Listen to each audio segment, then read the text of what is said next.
Hold up. Wait a minute. This is Carla Renata, aka the Curvy Critic, and I shoot straight from the hip. Yeah, you know I'm always shooting straight from the hip. Let's take a trip around the curve.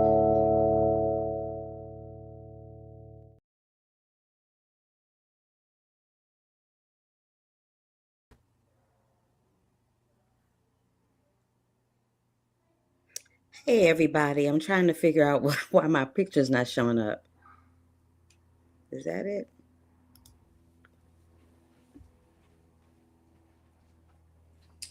Give me a second.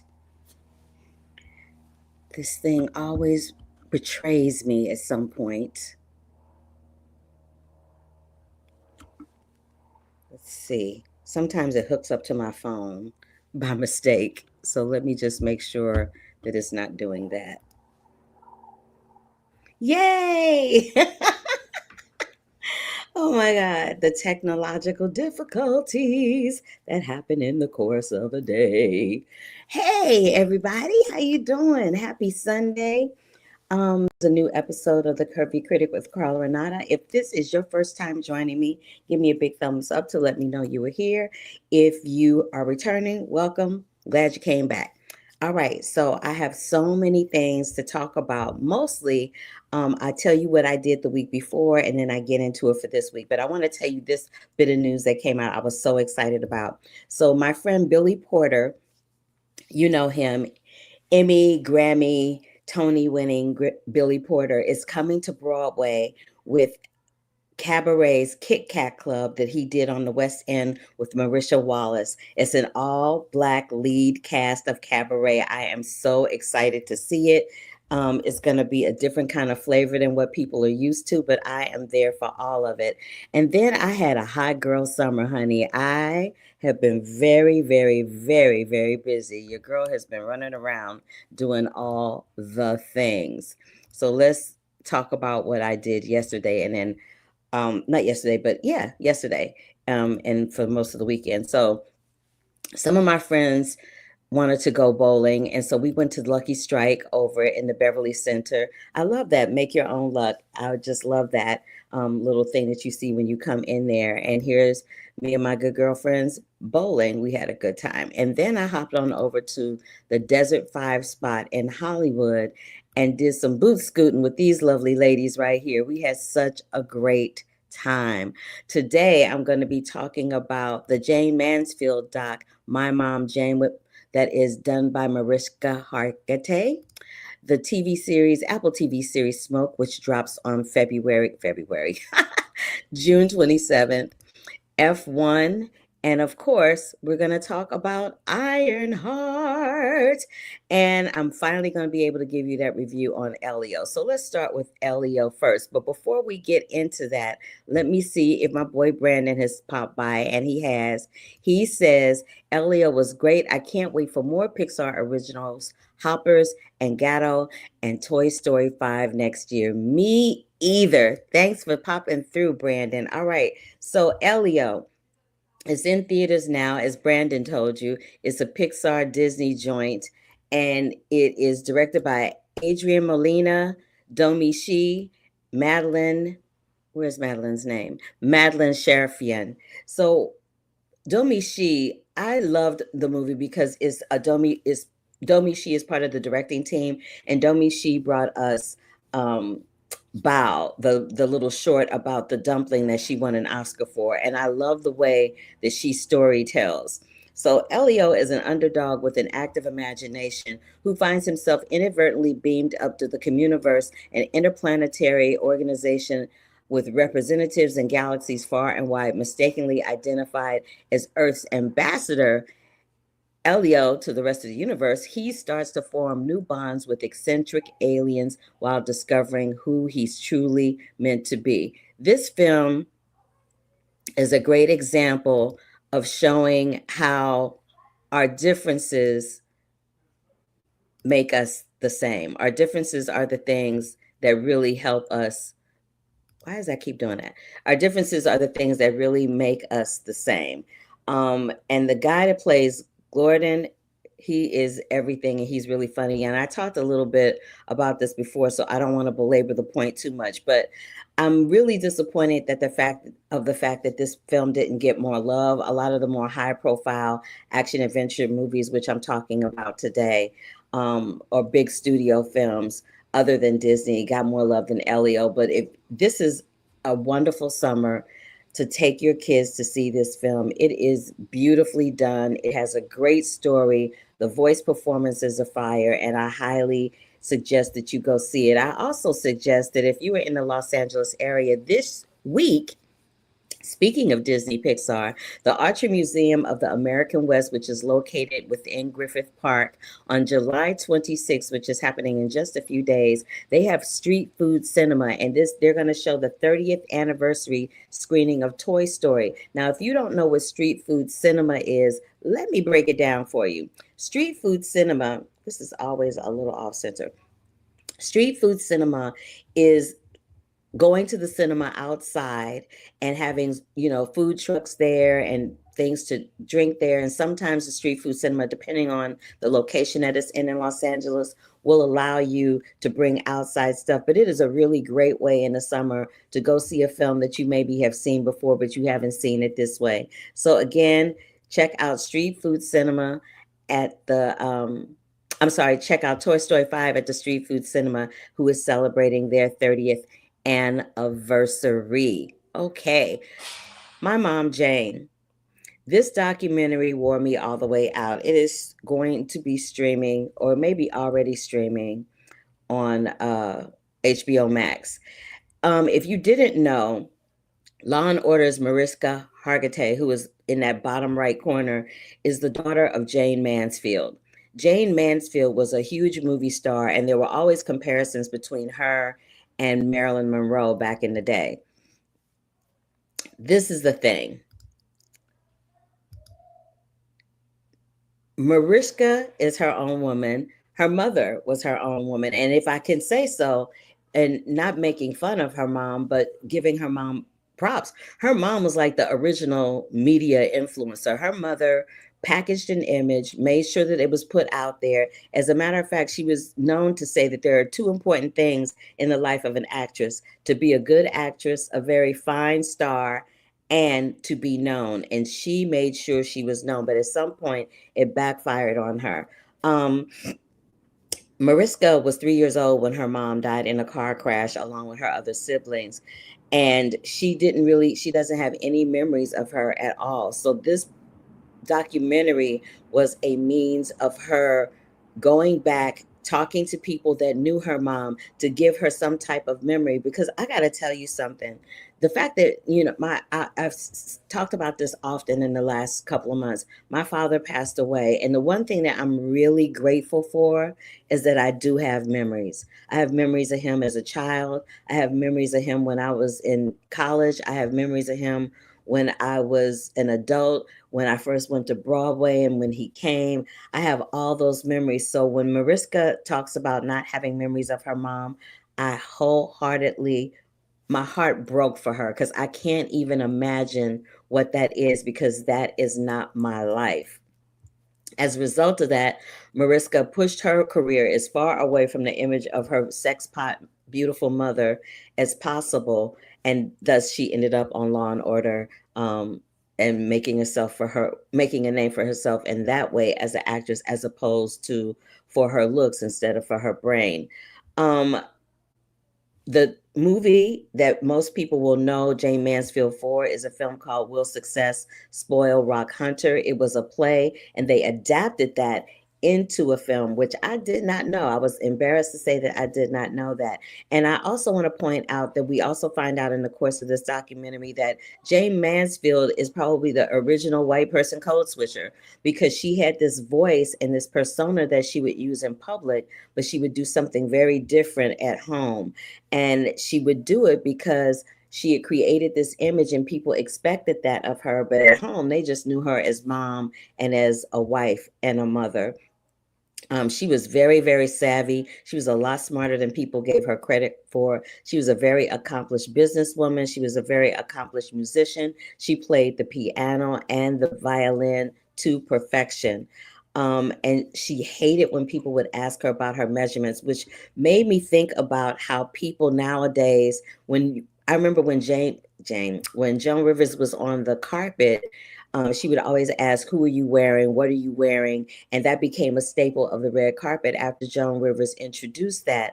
But then people would, ask women very different questions than they would ask the men. And they still kind of do it. Since Me Too, it's kind of been curved a little bit, but it's not that much better. So this is not, I say that to say that that was not something new. This was happening back in the 50s and the 60s with Jayne Mansfield. But the biggest thing that you will learn from this film is that this woman was objectified for her body and not her brains. Her daughter finds out some family secrets that were buried very deep, deep, deep, deep, deep.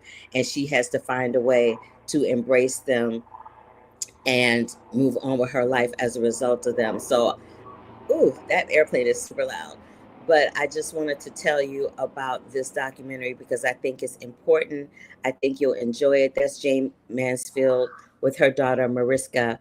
I also want to say this. So her name is Mariska Hargitay, but Jayne was adamant about her being called Maria because her being called Mariska harkens back to the secret that they kept. Again, it's called My Mom Jayne, and it is on HBO Max. Smoke is going to be streaming on Apple TV Plus. This series is inspired by a podcast called Firebug. And it is a podcast about the crimes of arsonist John Leonard Orr. It stars Jurnee Smollett, Taron Egerton, Greg Kinnear, Intare Mwine, and it deals with when an arson investigator begrudgingly teams up with a police detective, their race to stop two arsonists ignites a twisted game of secrets and suspicions. And so, instead of me telling you all about it, I was trying to come back to the screen so you can see me. Instead of me telling you all about it, I'm going to let them tell you all about it. And it's split into two different sets of interviews because the interviews on this platform will only air 10 minutes at a time. So here we go. The first one is with Jurnee Smollett and Taron Egerton talking about smoke. Hey, Miss Jurnee. Well, hello again. I know. It's so good to see you. Same here. Checking you out, and you're going back to your Lovecraft Country vibes on this one. Okay. You're the first person to tell me that. Yes, I peeped that. I was like, okay, we going back to Lovecraft Country on this one. Okay. So listen, I saw a quote from Dennis where he said what really hooked him on this idea of smoke was doing what you love until it kills you. Yeah. And he said everyone's walking on that razor edge. So how would you make that applicable to Michelle in the confines of this series? You know, that theme, honestly, of being drawn to the very thing that can kill us or destroy us was what drew me to this project. You know, Michelle, she's a workaholic. She's a lone wolf. She has attachment issues. And yet she's, in love with this man. That is also the reason why she's being punished in work. I mean, like, why are we as human beings drawn to people, places, things that can kill us or destroy us? I think we all struggle with that to a degree in our life. Right. And so, that theme, I think, is a universal theme for us all. They say that fire is the most mysterious of the five elements, which I find is very interesting because we do have as human beings, we have a very interesting relationship with fire, right? What would you say is your relationship with fire after shooting this series? It's probably the first time I'm going to say this out loud, but growing up, I thought I was a pyro because I really loved fire. I loved making fires. I loved matches. I loved putting the stuff on the mirror and you could just like light it up, and then after working on the show, I realized, no, Jurnee, you ain't, because that's what a real pyro and arsonist is like. But I think, you know, again, we're intrigued by the things we can't control. And fire, as human beings, we think we can control it. We use it to cook. We use it to warm us up and heat us. And obviously humanity changed civilizations ago once we could contain fire. Mm-hmm. But as we see, you know, we don't actually have power over it. We really don't. It's an illusion. Oh, I'm glad you said that, because there's such a fine line between an illusion and optimism and delusion. Mm-hmm. Would you say that all of those things are cornerstones in Smoke? Absolutely. Well, for one, the illusion, everyone in our show, all the characters are wearing a mask. You know, I mean, they're presenting themselves to be a certain way, but everyone's struggling with some sort of dark secrets. And yeah, you know, the thing about arsonists, as Dave says, is they tend to feel powerless in their life, right? So they want to give the illusion that they are powerful.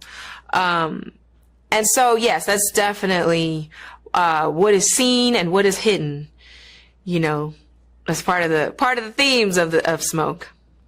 I love you so much. You are such a deep dog. I love talking to you. Aww. And I love that you always inhabit these characters and always have something lurking underneath, but you always bring it out. You're such a fabulous actress. Aww. I just adore you. I really, really do. Oh, thank you for making time for me, Jurnee. It's much appreciated.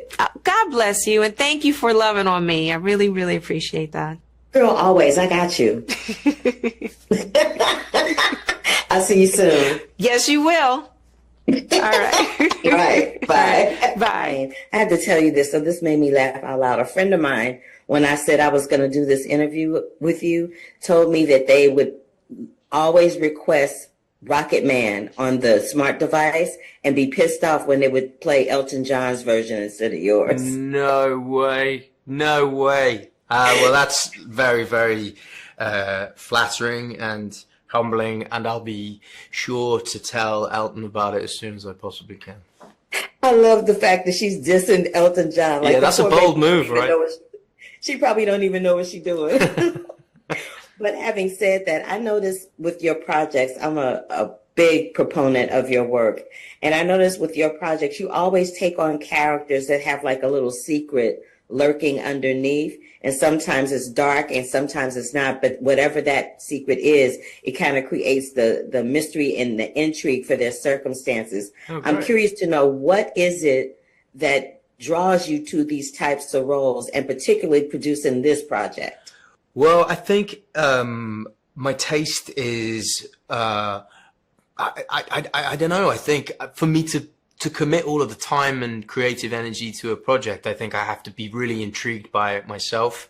And this premise, particularly this story in Smoke, I was so fascinated by the character, the real life guy, the story that was created from that true story by Dennis Lehane. And I just felt it was an impossible opportunity to pass up. Dave Goodson is the most unusual character I have ever played. And I think the thing about Dave is he's kind of a mystery to himself. So, it's impossible probably for anybody else to figure him out, because I don't think he's figured himself out. But it was an incredible challenge as an actor and a really great opportunity. I knew this. That's why I asked you that. What is your relationship with fire on the other side of this project? And when was the first time you saw one, and how did it make you feel? It's not one of those things that freaks me out. There are things obviously that people have certain phobias and fears about. Fire isn't one of those for me, but of course, it's fire. It's objectively very dangerous, and we did some quite daring, I suppose, practical stuff in the movie. The opening sequence, which you'll have seen, is all practical fire, and was a great experience to be a part of. It involved a certain amount of training.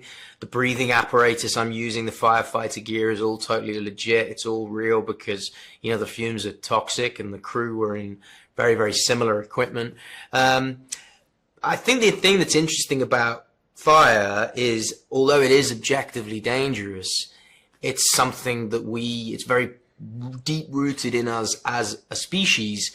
We are fascinated by it. Everyone knows the feeling of looking at a warm fire on a winter's evening, or most people do, and the feeling of getting sucked into it, or even the flame of a candle. There's something hypnotic. There's something about it that draws us in.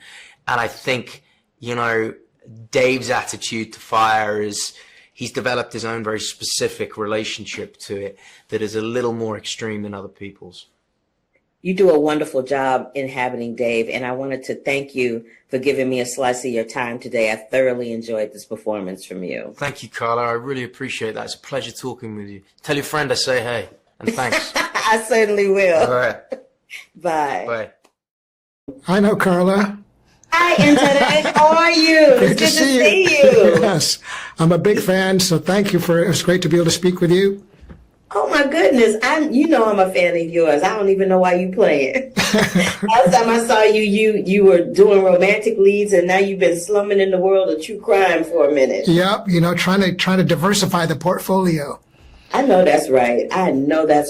I wanted to ask you this as an actor, though. I know that you were an adjunct professor at the University of California at some point, and there's a scene where your character Freddie is in a shampoo bowl getting his hair washed, and there's a that Denzel Washington glory tear that rolls down his face. And so I'm curious to know how you would explain executing that type of choice where you're basically still and you're on your back to your students, how you connect to a character that strongly that you make that kind of choice. I got this audition while I was teaching at USC, so I talked my students through the process. Wow. When I got the audition, the character Freddie is just so far-fetched. It's unimaginable the things he's lived through. And I was like, there's no way I could even do this role. I don't have an entry point. And I told my students sometimes the main goal when you're doing an audition is to do the least embarrassing job. Because there's sometimes you don't think you can pull it off. And so my goal was to do the least embarrassing performance for the audition. And I told them about it. Somehow I got a call back. So I'm just shocked still that I'm here speaking to you about this process, but they got to see firsthand how you go from not understanding a character to landing the role and to just trying to put yourself forward, even though everything's not in place. Ooh, I'm glad I asked you that then. Because when I saw you play Freddie, that one thing stuck out to me as an artist, so I'm glad I asked you that. I also wanted to know, that the character Brenda comes in and she's, firing you up, telling you can be in management, you can do this, you can do that, and it makes you, as a character kind of light up on the inside. And I'm just curious for you, when was the last time someone lit you up with inspiration? Wow. My kids, my wife, my family, they are my joy and lift me up, and the greatest joys are just being with them, traveling to new places, and I love that. And last but not least, since you've been slumming in this true crime world, do you have a true crime series that you kind of, connect with and that you really love? Well, I am stuck in watching 6- and 8-year-old shows. So the kids haven't evolved to true crime yet. So I'm still stuck on, fairy tales and goblins and I think that's a good place to stop. And today, thank you so much for giving me time today. It was wonderful to see you. Oh, it's great to see you too. Thank you again. And congratulations on Freddie. You did that. I'm grateful for your, I wanted your blessings, so I'm grateful you're signing off with that. No problem. See you next time. See you next time. Bye. Bye. Great. This was a really, really interesting project for me to watch. And the reason why is because fire is such a fascinating element to build a story around. And I know that you got this from the podcast, but I'm just curious to know that in some of those shots, they were very, very creative. Yeah. And um, especially the ones where you were dealing with practical fire. And I'm just curious to know what it took to do that safely and what it took to make it look as beautiful as you did. Because it made me want to be like, oh, fire. And we all know, you know what I'm Right. saying? We all know we shouldn't be like that about fire. No, that's okay. So that goes to the whole team. So all I did at the very beginning was I just said, look, I've seen too much bad CGI fire, and I want to figure out a way to go back to basics. If Ron Howard could make fire look great 35 years ago in Backdraft, or 25, however many years ago that was, we have got to find a way to do the same thing. And so we looked at movies that do it really well now in the modern age, and we looked at films that did it really well back in the past. And what we figured out was to do a fusion of the two. So we put in practical fire in places, and then we built CGI within that practical fire. And that's how we did it. Because we had the practical fire first. So the guys working on the CGI knew exactly what it needed to look like. Oh, okay. It was brilliant. Thank you. And especially the scenes where it's kind of just raining down. Yeah, we love that. I love that Thank too. you. I love that too. I also wanted to talk to you about this one shot that I noticed, and I don't remember what episode it was, but Sure. there was this one shot where the two characters were in an alley and there was a mural on the wall with an eye. Yeah. And the way it was shot is the eye is reflecting onto the ground. That makes it look like a whole eye that's watching. And it made me feel like this was so indicative of this particular true crime series, that there's always one eye watching you at all times. Can you talk to me about how Oh you my God, incorporated that image? you have made everybody so happy. I have no idea. Jeremy, I love that. Oh, I got so many more questions, but that is my time, Dennis. oh But no, that was I this know, was great. but Thank before I you. go, I just wanted to let you know how much I enjoyed this. And I did notice that the fire didn't look CGI-ish, and that's why I asked the questions that I asked. I'm a production geek. So Oh, thank you. when I have an opportunity to speak to an executive producer or director or a writer of a series, I always ask these types of questions. Oh, Carla, because this it's was great. fascinating to me. This was great. And you made somebody's day. I cannot wait till Jeremy sees this. Thank you. Good. Well, I'll give you big thumbs up for Jeremy and everybody else on the crew, because y'all did that. Thank you. Thanks, Carla. You're welcome. Bye. Bye. I saw Dennis have a quote where he said what really hooked him to this project was the idea of doing what you love until it kills you. And he said that everyone's walking on that razor's edge. How would you apply that to Stephen? That's a really good quote. He's quite clever, isn't he, Dennis? He's good with words. Yes, he is. Listen, Stephen is a morally ambiguous, kind of cloudy character to work out as an audience member, which made playing him really fun. On one hand, he's a leader. He's a kind of dashing chief of police. You back him. You'd want to work for him because he's, obviously good at his job. But on the other hand, he's a man with a broken heart. And he genuinely is in love with Jurnee's character, Michelle. He loves her. And that, sends him down a very, very difficult road. That was very eloquently stated, Rafe. Okay, for you and the eloquent answers. Do you remember the first time you saw a fire in person and how it made you feel? Yeah, it's funny. The humans have had a fascination with fire since the Stone Age. And this is,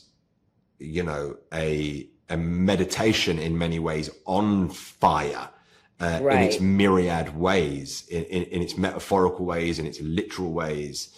The city is burning up, the characters are burning up. It's fascinating. I have an open fire in my house, and in London, and I can sit there all evening watching that. It's mystifying.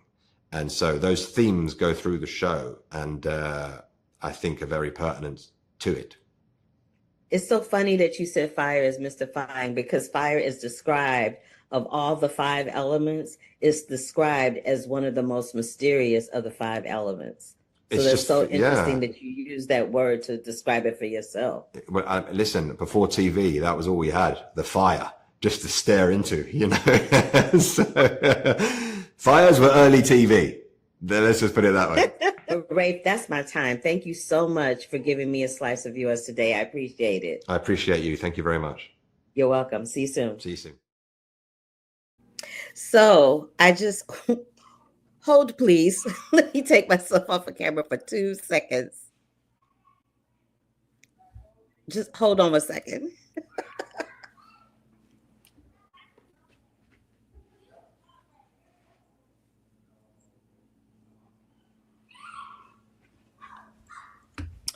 All righty. Okay, so let's talk a little bit about Pariah. But before I do that, let me thank all of those lovely people that let me speak with them. Again, Smoke, let me go back to Smoke so that you can see what I'm talking about before I move forward. I just want to thank Taryn Edgerton, Jurnee Smollett, Dennis Lehane, Ntere Mawine, and Rafe Spall for speaking to me about Smoke. The new series drops on Apple TV Plus on June 27th. Now, it's Pride Month, and I've talked about a lot of different things in regards to Pride Month, but I really want to get into this film right here. It is called Pariah, and it was a film back in 2011 that was directed by Dee Rees. It won the Independent Spirit John Cassavetes Award. It won the GLAAD Award for Outstanding Film, the NAACP for Outstanding Independent Film, and a huge award at the Sundance Film Festival. It dealt with the young lady in the picture. Her name is Adepera Odoye, and she lived in, her character, Alike, lived in Brooklyn in Fort Greens neighborhood with her parents, who were played by Charles Parnell and Kim Wayans, and her younger sister, played by Sahar Malise.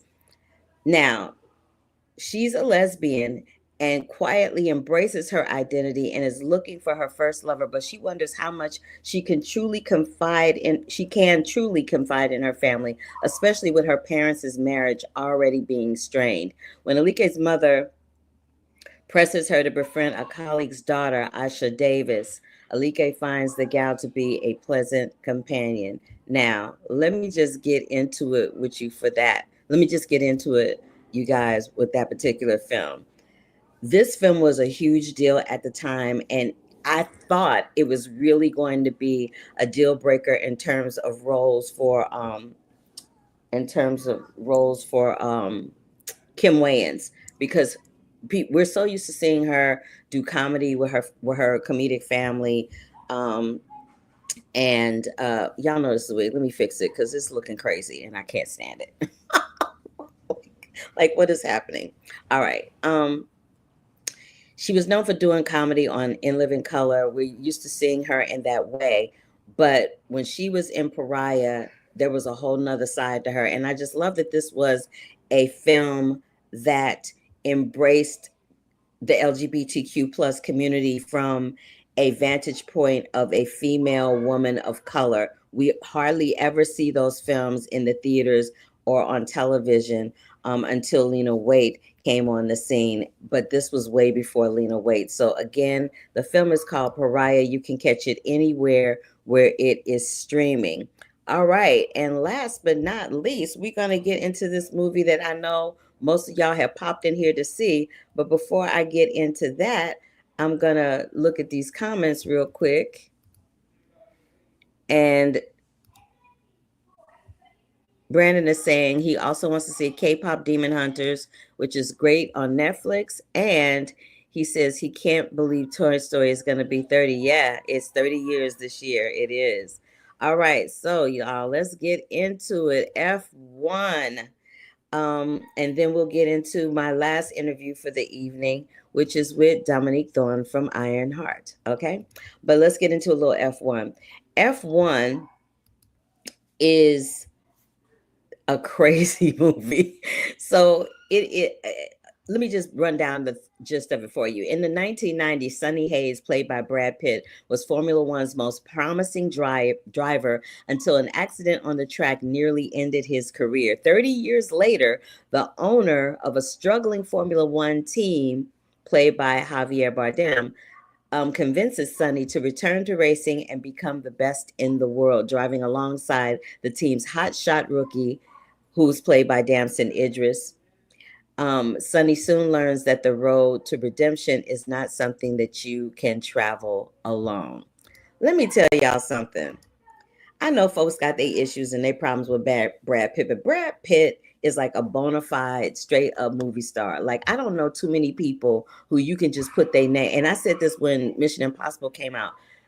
What did it say? Tom Cruise, Mission Impossible. What does F1 say? Brad Pitt, F1 the movie. Just saying. Not that many people can command that type of star power to have people go to a theater to see them. Having said that, F1 is straight up the first big action blockbuster of the summer of 2025. I like to call it the Rocky of race movies. And I don't mean race as in race. I mean race as in race car movies.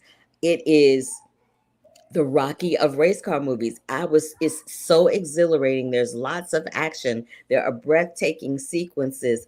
Damson Idris is like the new film star, action star on the scene, the new younger action star on the scene. And he's going toe to toe with Brad Pitt and letting him have it, and it's wonderful to watch. But more than anything, F1 is a film that literally addresses the stress of social media attached to a sport that is also dealing with ageism. There's a lot going on in F1 if you catch it all. But if you don't catch it all, you still gonna love the movie. So again, it is hitting theaters on June 27th. It's called what? F1, and it stars Brad Pitt, and it's hitting theaters on June 27th. Now, Ironheart. Ironheart is a Disney Plus TV series that is hitting Disney Plus on June 24th. And if I said January before, I meant June 24th. It is executive produced by Chinaka Hodge and Ryan Coogler. We know Ryan Coogler from Sinners this year and from the Wakanda Forever and Black Panther franchise. It stars Dominique Thorne and Anthony Ramos. Now, what I want to tell you about this is whenever someone of color hits the Marvel Cinematic Universe, the Star Wars universe, or anything that's science fiction or action adventure driven at Disney, people of a certain hue have a nervous breakdown and feel some kind of way. People love Iron Man. This is a different iteration, but it's called Ironheart, and it's dealing with this character named RiRi Williams, who is a scientific genius who builds this suit, who was inspired by Tony Stark, and that's the connection with Iron Man for this series. The series is fire, y'all. I can't review it because I do TV, but the series is fire. I'm just saying. And I'm just going to, when I talk to Dominique, instead of asking her 5,000 questions about, the series, because people will be able to see that for themselves. As an actor and someone that placates to the acting community with this podcast and with my interviews, I asked her about something that I knew about regarding her, the Wakanda franchise, and her coming to Ironheart. And this is what she had to say. Hi, Dominique. Hello, nice to meet you. It's so wonderful to see you. I'm so proud of you. You must be so excited. Thank you. I am excited, for sure. Yay. So as someone who also doubles as an actress from time to time, I want to ask you this question for our acting community. As an actor, we give these auditions and we go on and on and on. And we go from disappointment to not booking the gig to booking the gig. So if you could just speak to the amount of disappointment you may have received when you auditioned for Wakanda in the role of Shuri and then ended up with your own series. Oh man, I think in a way it's really like exercising a muscle. I think a lot of us accept that disappointment and hearing the word no is going to be a part of the journey that we embark on as an actor. But that doesn't mean it's not still hard, you know, and that it doesn't take a toll. We're still human, and we're a part of this because we have very strong emotions. So of course you're gonna feel it. I think for me at the same time, that meant really just building up that muscle of one, resilience, but also just faith that the process is meant to work out for you, how it's meant to work out for you, and that is and will be a beautiful thing if we allow it to be. And the truth of the matter is that Black Panther and the role of Shuri was just one of many no's that I got during that 5-year period of auditioning since I left high school. Or I should say 4 years, the first yes that I got being Beale Street. And so I can't even count the number of no's that I heard consistently back to back for years until getting that first yes. And it would take 2.5 more yeses before I would get, you know, the call about Ironheart. And so I think remembering that your journey is going to be different than anything that you may have seen before is so important, because you are different than anyone that this world has seen before. And if you don't embrace that, then you're not doing your job. You know? I know that's right. Yeah. So how did you take all of that and make that applicable to your interpretation of RiRi? I think I also saw RiRi as someone who is chasing a dream. And, you know, the tagline that we have on the poster now is every dream has a cost. And in Wakanda Forever, she very quickly realized that that cost could cost her her family, her mother, her loved ones. I don't know how much she was thinking about the people outside of her before she realized that there was a larger world watching her moves. And so I think it's a tough pill to swallow when you realize that what you want to do and what you thought you were good at doing, which for her was kind of coasting by at school, making a little money off these kids and putting it toward what she cares about, that's actually not going to fly anymore, and actually you have to demand more of yourself. So I think just seeing what resilience looks like on RiRi, how easily does she embrace it or not, was a really fun thing to consider. And there's a whole world of possibilities that I think our show opens up with that question being right at the center of it. Last but not least, I just want to say that you were a breath of fresh air in the Black Panther franchise when I saw it. And I want to leave you with this quote because I think it perfectly encapsulates and sums up you as an actress, you as RiRi, you in this franchise. It's a quote from George Eliot, and it says, "It is never too late to be what you might have been." Oh man. Thank I you. wanted to share that with you, and I wanted to thank you for giving me a slice of your time. I appreciate it, and it's so refreshing to see someone that looks like me in the franchise heading up their whole thing in the Marvel Cinematic Universe. Snaps and claps, and congrats to you, sis. So proud. Thank you so much. Thank you for your support. It means the most. Oh, absolutely. Thank I got you. Thank you. All right, bye-bye. Take care.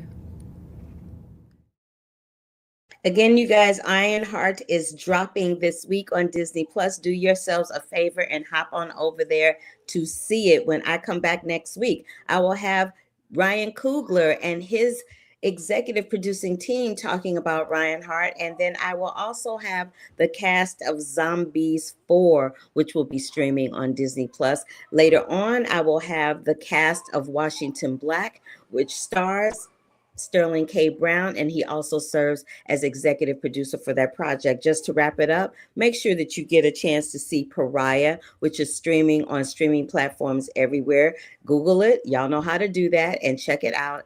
Elio is in theaters right now. Again, check out Ironheart. Smoke will be coming to AppleTV Plus on June 27th. My Mom Jayne is streaming on HBO Max. F1, the movie, is going to be in theaters on June 27th. And if you are in the Los Angeles area, go to the Street Food Cinema to celebrate the 30th anniversary screening of Toy Story,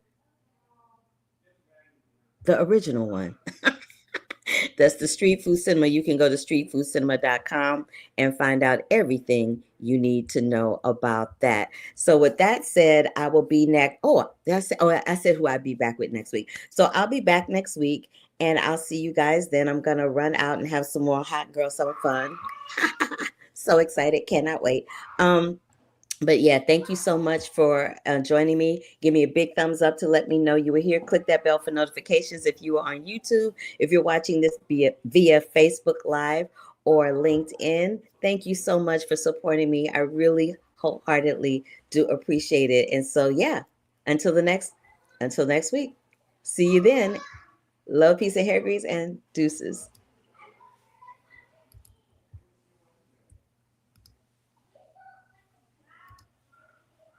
Hold up. Wait a minute.